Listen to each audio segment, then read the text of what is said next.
ಎಲ್ರಿಗೂ ನಮಸ್ಕಾರ ಸ್ನೇಹಿತರೆ, ನಾನು ಸಂಜು ಮಾತಾಡ್ತಾ ಇದ್ದೀನಿ. ಸಂಜು ಎಸ್ ಗೌಡ ಯೂಟ್ಯೂಬ್ ಚಾನಲ್ಗೆ ಸ್ವಾಗತ. ನೀವಿನ್ನೂ ನನ್ನ ಚಾನಲ್ಗೆ ಸಬ್ಸ್ಕ್ರೈಬ್ ಆಗಿಲ್ಲ ಅಂತಂದರೆ ಈ ಕೂಡಲೇ ಸಬ್ಸ್ಕ್ರೈಬ್ ಮಾಡಿಕೊಳ್ಳಿ.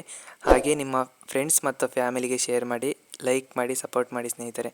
ನಾನಿವತ್ತು ಹಾಸನ ಜಿಲ್ಲೆಯ ಐತಿಹಾಸಿಕ ಸ್ಥಳವಾದ ಬೇಲೂರು ಚೆನ್ನಕೇಶವ ದೇವಸ್ಥಾನಕ್ಕೆ ಬಂದಿದ್ದೀನಿ ಸ್ನೇಹಿತರೆ.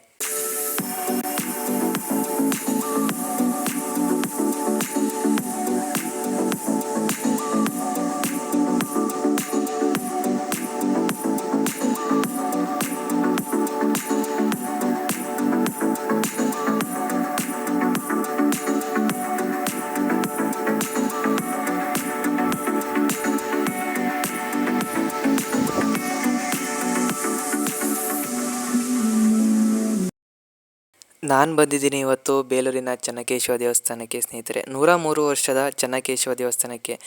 ಈ ಚೆನ್ನಕೇಶವ ಗೋಪುರವು, ನೀವು ನೋಡ್ತಿರುವಂಥ ಇದೇ ಗೋಪುರವು 1997ರಲ್ಲಿ ಈ ಒಂದು ಗೋಪುರವನ್ನು ನಿರ್ಮಿಸಲಾಗಿದೆ. ಈ ಗೋಪುರದ ಮೇಲ್ಗಡೆ 2 ಹಸುವಿನ ಕೊಂಬುಗಳನ್ನು ಸಹ ನೋಡ್ಬೋದು.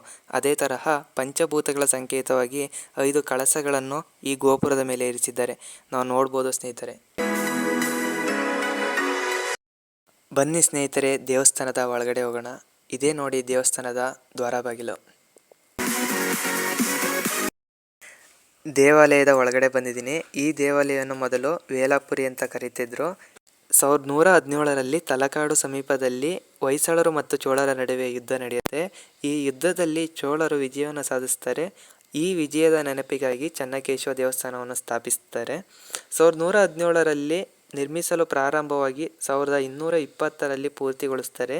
ಈ ದೇವಾಲಯವನ್ನು ನಿರ್ಮಿಸಲು 103 ವರ್ಷಗಳ ಸಮಯ ತೆಗೆದುಕೊಂಡಿದ್ದಾರೆ ನಮ್ಮ ಪೂರ್ವಜರ ಸ್ನೇಹಿತರೆ. ಈ ದೇವಾಲಯವನ್ನು 3 ಜನ ನಿರ್ಮಿಸ್ತಾರೆ.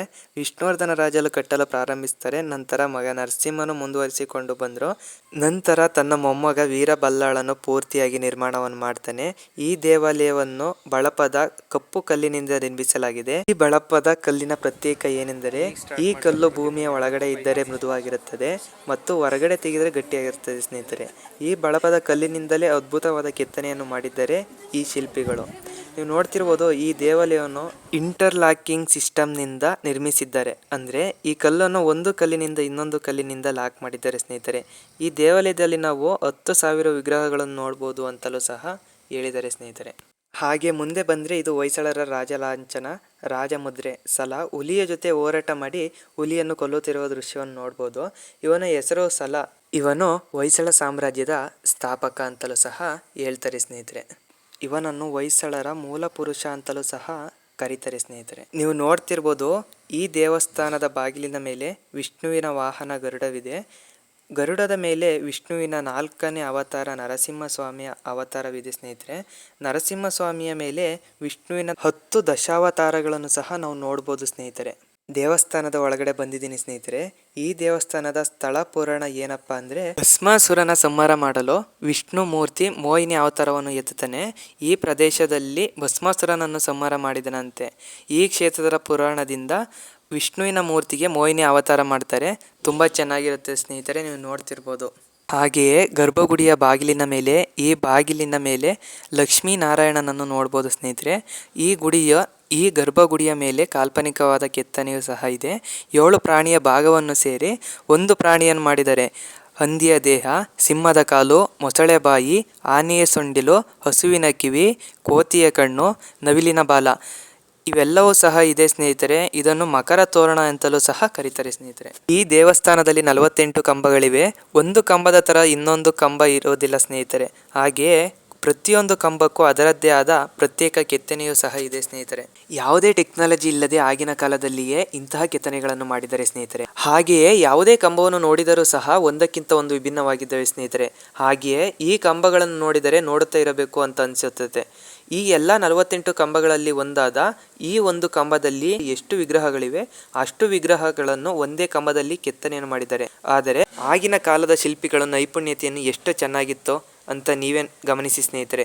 ನೀವು ನೋಡ್ತಿರುವಂಥ ಈಕೆ ಶಾಂತಲಾದೇವಿ, ವಿಷ್ಣುವರ್ಧನ ಧರ್ಮಪತ್ನಿ. ಹಾಗೂ ಇವರು ಭರತನಾಟ್ಯಕ್ಕೆ ತುಂಬ ಹೆಸರುವಾಸಿ ಮಾಡಿದವರು. ಈಕೆ ಮಯೂರ ನರ್ತಕಿಯೂ ಹೌದು. ಇಲ್ಲಿ ಅದ್ಭುತವಾದ ಸೀಲಿಂಗ್ ಸಹ ಇದೆ. ಒಳಚಾವಣಿ ಅಂತ ಕರೀತಾರೆ ಇದನ್ನು. ಭುವನೇಶ್ವರಿ ಡಿಸೈನಿಂಗ್ ಅಂತಲೂ ಕರೀತಾರೆ. ಇದು ನಮ್ಮ ಭಾರತ ದೇಶದಲ್ಲಿ 3 ಕಡೆ ಮಾತ್ರ ಇದೆ. ಮೊದಲನೆಯದು ಈ ಚನ್ನಕೇಶವ ದೇವಸ್ಥಾನ, ಎರಡನೆಯದು ಸೋಮನಾಥಪುರ ಕೇಶವ ದೇವಾಲಯ, ಮೂರನೆಯದು ರಾಜಸ್ಥಾನದ ದಿಲ್ವಾರ್ ಜೈನ ದೇವಸ್ಥಾನದಲ್ಲೂ ಸಹ ಈ ತರಹದ ಸೀಲಿಂಗ್ ಅನ್ನು ನೋಡ್ಬೋದು ಸ್ನೇಹಿತರೆ. ಈ ಸೀಲಿಂಗ್ ಅನ್ನು ಸಹ ಇಂಟರ್ಲಾಕಿಂಗ್ ಸಿಸ್ಟಮ್ ಇಂದಲೇ ಸಹ ಇದನ್ನು ಕೂರಿಸಿದ್ದಾರೆ. ಹಾಗೆ ಇಲ್ಲಿ ಕಾಣಿಸುತ್ತಿರುವ ಮೋಹಿನಿಯ ವಿಗ್ರಹ ಅಂದ್ರೆ ಸುಂದರವಾದ ಕಣ್ಣಿನ ಉಬ್ಬು ಬಂದು ಕಾಮನ ಬಿಲ್ಲಿನ ತರ ಇದ್ದರೆ ಅದು ಕಾಮಾಕ್ಷಿ, ಕಣ್ಣುಗಳು ಮೀನು ತರ ಇದ್ದರೆ ಮೀನಾಕ್ಷಿ, ದುಂಡು ಮುಖ ಇದ್ದರೆ ಚಂದ್ರಮುಖಿ. ಈ ಸುಂದರಿಯ ಮೂಗಿನ ಉದ್ದ ಮತ್ತು ಹಣೆಯ ಗಲ್ಲಕ್ಕೆ ಸಮನಾಗಿದೆ. ಇದು ಎಲ್ಲ ಸೇರಿ ಒಂದೇ ಕಲ್ಲಿನಲ್ಲಿ ಕೆತ್ತನೆಯನ್ನು ಮಾಡಿರುವ ವಿಗ್ರಹ. ಹಾಗೆ ವಿಗ್ರಹವನ್ನು ನೋಡುವುದಕ್ಕೆ ತುಂಬ ಚೆನ್ನಾಗಿದೆ. ಇದು ಮೋಹಿನಿಯ ವಿಗ್ರಹ, ಆದರೆ ಇದು ಮೋಹಿನಿ ಅಲ್ಲ. ಇದನ್ನು ತಪ್ಪಾಗಿ ತಿಳಿದುಕೊಂಡಿದ್ದಾರೆ. ಹೆಣ್ಣು ಮಕ್ಕಳಿಗೆ ಹೆಬ್ಬೆರಳಿನ ಪಕ್ಕದಲ್ಲಿರುವ ಬೆರಳು ಉದ್ದವಾಗಿದ್ದರೆ ಅವರು ಎಲ್ಲರನ್ನು ಕಂಟ್ರೋಲ್ ಮಾಡ್ತಾರೆ ಅಂತ ಅರ್ಥ. ಅಂದ್ರೆ ಅವ್ರ ಮನೆಯಲ್ಲಿ ಜವಾಬ್ದಾರಿಯನ್ನು ಹೆಚ್ಚು ಹೊಂದಿರ್ತಾರೆ ಎನ್ನುವ ಅರ್ಥವನ್ನು ನೀಡುತ್ತದೆ. ಹಾಗೆ ನೀವು ನೋಡ್ತಿರುವಂತ ಇವು ವಿಷ್ಣುವಿನ ಪಾದಗಳು. ಸುಮಾರು 50 ವರ್ಷದ ಹಿಂದೆ ಇವುಗಳನ್ನು ಭಕ್ತ ತಯಾರಿಸಿ ಕೊಟ್ಟಿರುವಂತದ್ದು. ಇವುಗಳನ್ನು ಪೂರ್ತಿಯಾಗಿ ಲೆದರ್ ನಿಂದಲೇ ತಯಾರು ಮಾಡಿದ್ದಾರೆ ಸ್ನೇಹಿತರೆ. ಹಾಗೆಯೇ ಈ ದೇವಸ್ಥಾನವನ್ನು ಕಟ್ಟಲು ಪ್ರಾರಂಭ ಮಾಡಿದ ವಿಷ್ಣುವರ್ಧನ ಮಹಾರಾಜರ ಕೆತ್ತನೆ. ಈ ವಿಷ್ಣುವರ್ಧನ ಮಹಾರಾಜರ ಎಡಗಡೆಯಲ್ಲಿ ಧರ್ಮಪತ್ನಿಯಾದ ಶಾಕುಂತಲಾ ದೇವಿ, ಇದರ ಹಾಗೆಯೇ ವಿಷ್ಣುವರ್ಧನ ಮಹಾರಾಜರ ಬಲಗಡೆ ಅವರ ಗುರುಗಳಾದ ರಾಮಾನುಜಾಚಾರ್ಯರು ಇದ್ದಾರೆ. ವಿಷ್ಣುವರ್ಧನ ಮಹಾರಾಜರು ಜೈನ ಮತಸ್ಥ, ಆದರೆ ಅವರ ಗುರುಗಳಾದ ರಾಮಾನುಜಾಚಾರ್ಯರ ಬೋಧನೆಗಳಿಂದ ಅವರು ಹಿಂದೂ ಧರ್ಮಕ್ಕೆ ಮತಾಂತರಗೊಳ್ತಾರೆ. ಆ ಒಂದು ಕೆತ್ತನೆಯನ್ನು ಸಹ ನಾವು ನೋಡ್ಬೋದು.